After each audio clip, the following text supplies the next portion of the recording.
Hi friends, welcome to Read Through the Word. Today is Wednesday, September 25th, and our lesson today is called True King.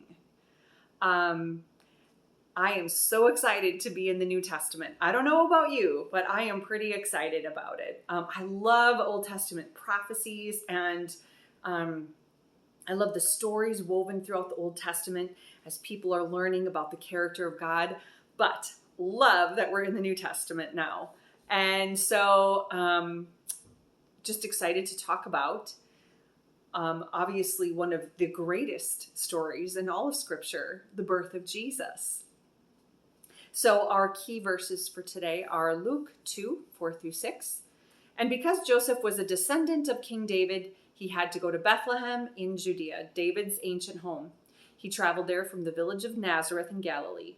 He took with him Mary, to whom he was engaged, who was now expecting a child. And while they were there, the time came for her baby to be born. She gave birth to her firstborn son. She wrapped him snugly in strips of cloth and laid him in a manger because there was no lodging available for them. So, the thing that we definitely do know about Jesus is he had very humble beginnings. And that's important, especially in contrast with the other person we're going to talk about today. So first of all, just some interesting facts about Jesus's actual birth.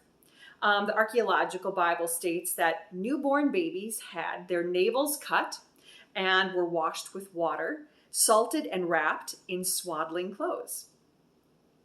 The manger was the feeding trough of the animals, and this is the only indication that Jesus was born in a stable. Very early traditions suggest that his birthplace was a cave, perhaps used as a stable. On the other hand, the reference may have been to a guest chamber within a private home. Mark 14:14 says, "At the house he enters, say to the owner," so this is when Jesus had sent his disciples to look for or to go to an upper room that he had chosen for the Passover. And it says, "At the house he enters, say to the owner, the teacher asks, where is the guest room where I can eat the Passover meal with the disciples?" So that word translated both in Luke 2:7 and Mark 14:14, that word translated in is the Greek word katalima. And it doesn't really necessarily mean an inn like we think of. The upper room where the Last Supper was held was probably more like it was part of a home, a guest room. Like a spare room in a private house rather than a public inn. So Mary could have given birth within a private home. That seems to make the most sense. But it wouldn't have been in an upper room or a spare room or guest room. Sometimes in the lower level of these houses, there was like a lower level courtyard area, and there could have been some animals in that lower courtyard area, though it was still considered part of kind of the whole home. And so it's very possible that she was not in a separate place, just in a separate room within the house, in that lower courtyard area. And of course, the manger, would be a lot of times, so if you look up like ancient Near Eastern mangers, sometimes they're just literally like chiseled out of cement or dirt in the ground. So definitely there were animals, but it could have been in this private home.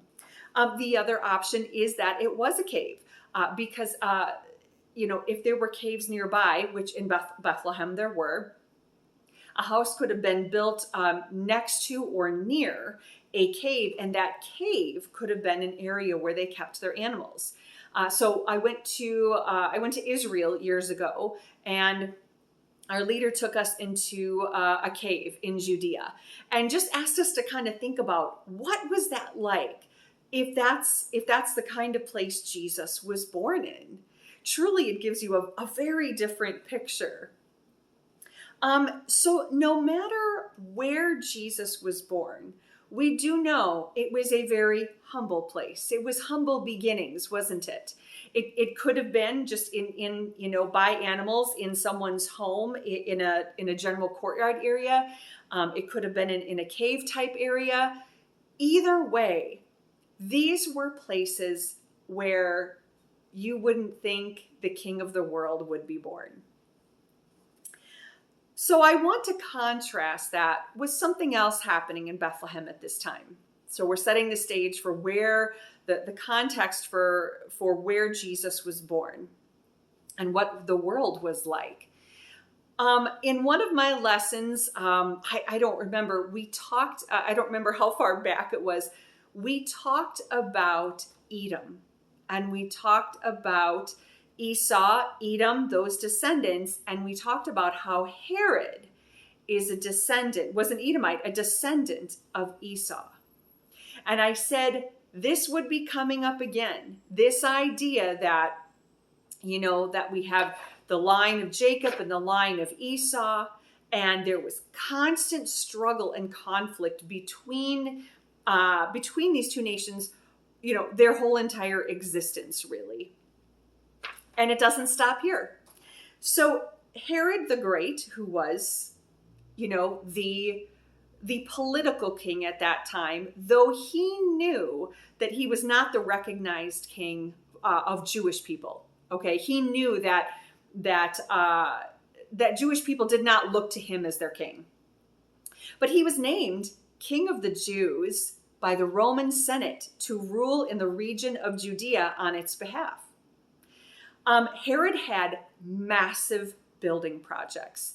I remember when I was in Israel, we went to Caesarea, and they showed the remains, just a few remains. What he had done was so this would have been along the coast of the Mediterranean.